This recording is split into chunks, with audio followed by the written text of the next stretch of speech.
Today we are carrying on with reading Grimm Tales by Philip Pullman, um, which is a retelling of Grimm's fairy tales.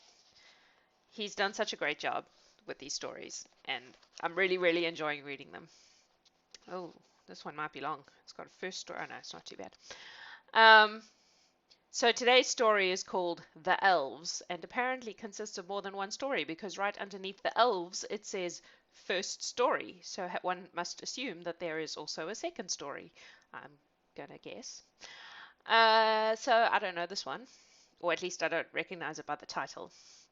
Sometimes I do recognize it halfway through though. I'm still a little sick, my throat is still a little croaky, so if I sound a little bit like some kind of frog creature, please just forgive me and try to pretend that I'm just being all husky like a jazz singer, um, and not like some kind of croaking frog creature. All right, loves, let's do this thing. The Elves. First story. There was once a shoemaker who had become so poor, through no fault of his own, that he had hardly any leather left. Only enough to make one pair of shoes, in fact. He cut them out in the evening, intending to start work on them in the morning, and then went to bed. He had a clear conscience, so he said his prayers and then slept peacefully. Next morning he woke up, had a bite of dry bread, and sat down at his bench, only to find the shoes completed already. He was astonished. He picked them up and looked at them closely from all angles. Every stitch was neat and tight. Nothing was out of place. He couldn't have done it better himself. A customer soon came in looking for shoes of just that size, and liked them so much he bought them at once for a good price. That gave the shoemaker enough money to buy leather for 2 pairs of shoes. So he did that, and as before he cut them out in the evening, meaning to carry on in the morning in good heart. But he had no need to. When he got up, the shoes were already made, just as before, stitched as if by a master craftsman. He soon found customers for them, and that left him enough profit to buy leather for 4 pairs. And next morning they were finished, and he sold them, and so it went on.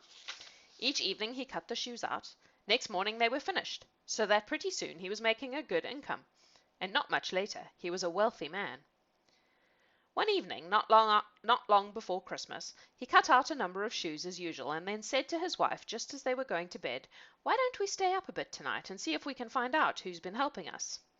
Silly bloke, this is like the golden goose. You just let it be. Let it be. His wife thought that was a good idea, and they lit the lamp and hid behind a rail of clothes hanging up in the corner of the workroom. At midnight, 2 little naked men squeezed in under the door and jumped up to the workbench, where they set to work at once, sewing together the cut-out shoes at a speed the shoemaker could hardly believe.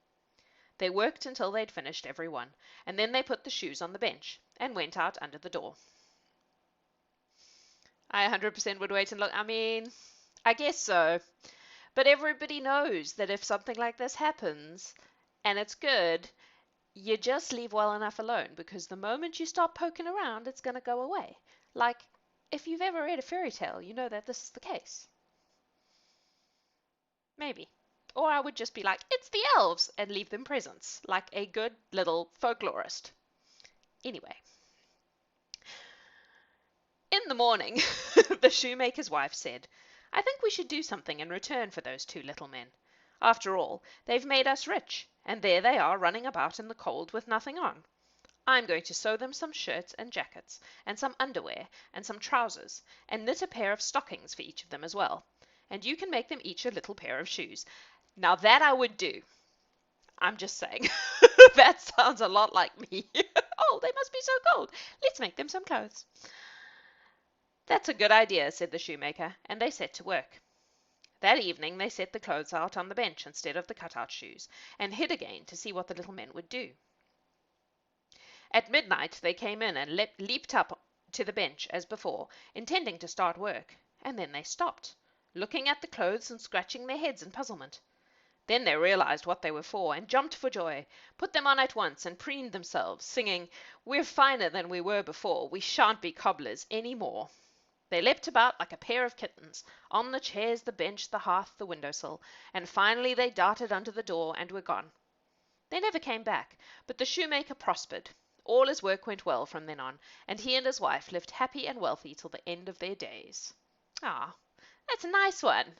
I've heard other versions of that story that is not so nice, but I like this one because everybody was kind and nice to each other and got off well in the end. I approve. Also, I've only just realized right now that J.K. Rowling totally stole the giving house elves clothes thing from the story, right? Because that's how you set them free, except obviously these elves are doing it of their own free will and volition, and nobody like trapped them or enslaved them to make them do it. But still, the give them clothes and then they're free thing. Anyway, second story. I told you there was more than one. It is wholesome. I like it a lot. I mean, art is theft. Art is theft, yeah. And like a lot of the stuff in Harry Potter clearly comes out of folklore. So, it's not that surprising, but I've only just made that connection inside my head. So I thought I'd say it out loud because fun. Here we go. Second story. Once there was a poor servant girl who always worked hard and was diligent and neat in all she did. Every day she would sweep out the house and pile the rubbish outside the back door. One morning, just as she was about to start work, she saw a letter in among the rubbish. Since she couldn't read, she stood her broom in the corner and took the letter to her mistress. It turned out to be an invitation from the elves, inviting the girl to stand as godmother at the forthcoming baptism of an elf child. Wow! I'm pretty sure elves don't get baptized, but sure. I don't know what to do, ma'am, she said. No, it's difficult, Gretchen, said her mistress, but I've heard that it's not right to turn down an invitation from the elves. I think you should accept. Well, if you say so, ma'am, said Gretchen. The mistress helped her write a letter accepting the invitation. She left it where she'd found the other one, and when her back was turned it vanished, and shortly afterwards 3 elves turned up and led her to a hollow mountain. She had to bend her head a little to go in, but once she was inside she was amazed at the beauty of everything she saw, which was delicate and precious beyond description. The new mother was lying on a bed of the blackest ebony, inset with pearly shells. The counterpane was embroidered with gold thread. The cradle was of ivory, and the little bathtub of solid gold. The baby was no bigger than her little fingernail. The girl stood in as godmother, the girl stood in as godmother, and then she asked to go back home, because she was needed to work the next day. But the elves pleaded with her to stay with them just for 3 days. They were so persuasive and so friendly that she gave in. Oh, I see where this is going. That she gave in and had a fine time. They did everything they could to make her happy. When 3 days had gone by, she told them that she really must return home. They filled her pockets with gold and led her outside. She set off homewards and reached the house late in the morning, finding her broom still in the corner where she'd left it. She picked it up and started sweeping as usual, but was astonished when some strangers came out of the house and asked her what she was doing. It turned out that her old employer had died, and she hadn't spent 3 days in the mountain as she'd thought, but 7 years. Again, everyone knows that if you go off with the elves, you're going to come back a lot later on in life. And she's lucky it was only 7 years and not 70. Exactly. Feywilds.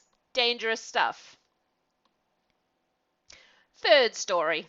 This is a short one. A mother had her baby stolen from his cradle by the elves, and in his place they laid a changeling, a little monster with a great thick head and staring eyes who did nothing but eat and drink. In distress she went to a neighbour and asked her advice. The neighbour told her to take the changeling into the kitchen, lay him on the hearth and make a fire. Then she should take 2 eggshells and boil some water in them. That would make the changeling laugh, and as soon as he laughed it would be all up with him. The woman did everything just as her neighbour said, and when she put the eggshells on the fire to boil, the blockhead sang out, "I'm as old as the Westerwold, but I've never seen anyone try to boil water in an eggshell." And he roared with laughter. As soon as he did that, a crowd of little elves appeared, carrying the rightful child. They set him on the hearth and took the changeling away, and the woman never saw them again. The end.